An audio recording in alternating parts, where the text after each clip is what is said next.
माझा नमस्कार. माझे नाव जान्हवी दीपक चौधरी. मी इयत्ता 4ची विद्यार्थिनी आहे. माझ्या टीचरांचे नाव पुष्पा राजपूत मॅम. सागराचे पाणी कधी आटणार नाही, सूर्याचे तेज कधी मिटणार नाही. सागराचे पाणी कधी आटणार नाही, सूर्याचे तेज कधी मिटणार नाही.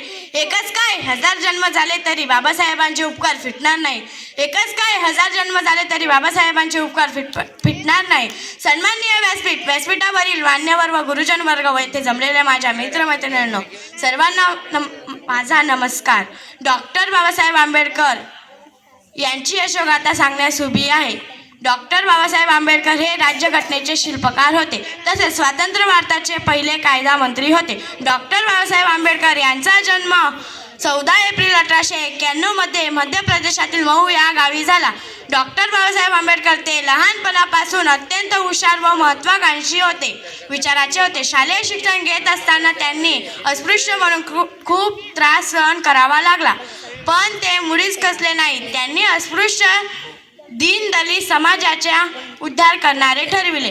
करून जीवाचे रान दिला सर्वांना समतेचा मान, करून जीवाचे रान दिला सर्वांना समतेचा मान, अशी भीमरावांची शान लिहिले त्यांनी भारताचे संविधान. अशी भीमरावांची शान लिहिले त्यांनी भारताचे संविधान.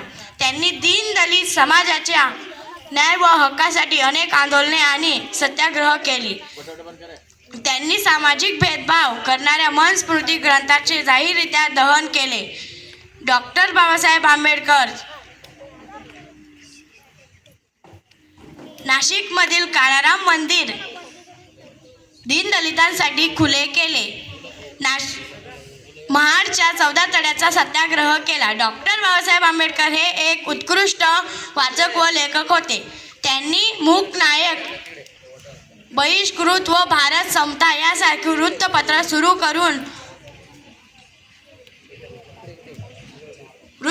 सुरू करून समाज प्रबोधन केले.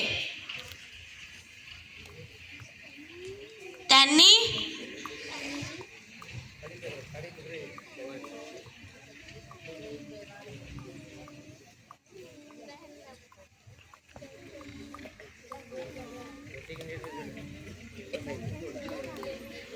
जय हिंद, जय महाराष्ट्र.